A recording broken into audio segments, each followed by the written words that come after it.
Was This review is going to be for Nook for Android, which is a competitor to Kindle.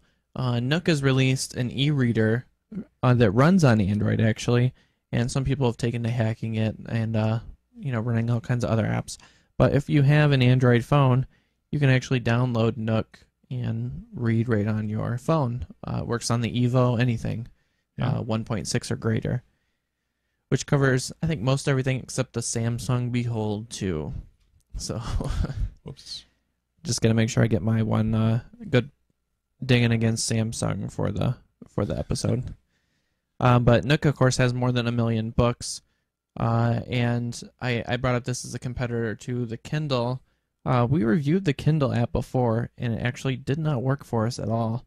Well, I mean, the app came up just fine, but when you tried to actually read something, which is what the app was for, it would not work. Didn't do anything. That's not good.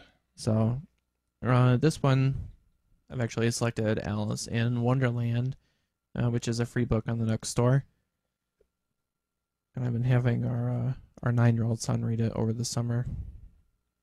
He's actually gotten into it, I think, a little bit. Cool. But this is really cool. It has a sliding indicator on the bottom. I think if you hit the menu buttons when it comes up. Well, anyway, when you first launch it up, it lets you kind of flip through. But this also has a nice page curl turning method. There you go. Turn down your tickle app. I didn't realize that. Brad's tickling over here. But when you rub it, if you go slow on it, it does kind of give a nice smooth scrolling Oh yeah. thing. And this is on a G1 too, so I gotta say I'm pretty impressed with it. But you should be able to hit menu, go to. It has pretty good chapter features on here. Pretty easy to skip through to anything. Does it have like bookmarking and like? One thing that I thought was kind of cool on some of these reader apps, you have like, you have the opportunity to highlight selected text and share it, or like annotate it. That's kind of cool sometimes. Does it do any of that kind of stuff? I know the Nook might do that, but Nook, Yeah, I don't think it does. no, okay, it doesn't. Oh, I brought well. up that mechanic right here by tapping. So why did it It take lets so you scale long? through. Why did it take so long to get this Nook app in the Android store? Because isn't the Nook an Android device? Yeah, I think that they hadn't decided exactly what the heck they wanted to do. If they were going to just release an app for the device or go with the app, or excuse me, just release a device that runs Android, Yeah. or actually release a standalone app for Android too, because that exposes them, to possibly reducing their hardware sales. So that's the kind of conflict you go through when you have a hardware company, Right. making software for another platform. It's true. Although they're not really a hardware company, they're more of a Yeah. They Well, are- I mean, they became one when they Right. came out with the Nook reader. yeah. Huh. It's loading up the book here again. So the load times, does it just loads that off the SD card? Well, it stores some of it locally, like caches it encrypted. Uh-huh. But yeah, it pulls it all off the server. Oh. So If you have no connection, then you got no Nookie. that's pretty much. Can't get no Nook. Yeah, I think it that's- does. I think it holds quite a bit on here. Isn't that always how life And is? it's probably like a download thing too, Yeah. whereas it only downloads so much. Yeah. But it doesn't just have the where you have to swipe. You can tap a corner of the page. That's cool. At least I was doing before, Yeah. and it would turn. What's that thing up in the right corner?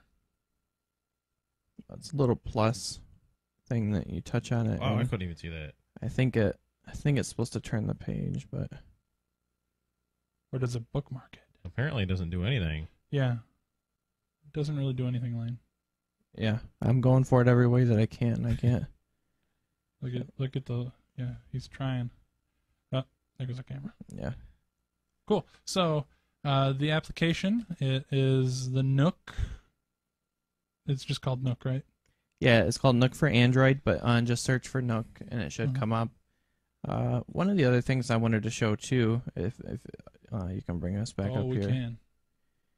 If I go back to the library, there's a shop books link, Oh, cool. and this is the one downside to this app, and it's the same Oh. thing that afflicts the Amazon store. It goes Yeah. to their website. Browser. But that means, I guess the one side to it is it's really easy to buy stuff for your reader using your Mhm. regular web browser, Mm-hmm. because you can go right onto the same site. Well, it's specially Buy formatted, ebooks. though, right? Oh, this is, yeah. Yeah. But you can buy the ebooks right on the Barnes & Noble website, and it'll sync right to your phone or your Nook. So That's cool. pretty cool. So does it it syncs between both? Yes. Yeah. If you Syncs have a between real everything. Nook and a real phone? Yep, all runs it supports the same, DRM format, so your purchases work across all devices from the Barnes & Noble store. So it's a pretty solid app. Sorry. Get it. Get it. Got There's some an ant on the floor. Some earthquaking going on. Right by your foot. What's Squish. There's an ant. Get it. Kill it. Thank you. Done. Big bastard too. Yeah, we feed him. Now back to our regulars, our regularly scheduled program. Still kind of twitching down there. So yeah, the Barnes & Noble app. It's called Nook. Search for it, Nook. It's free. Very cool. So Android 1.6 or greater. Check it out.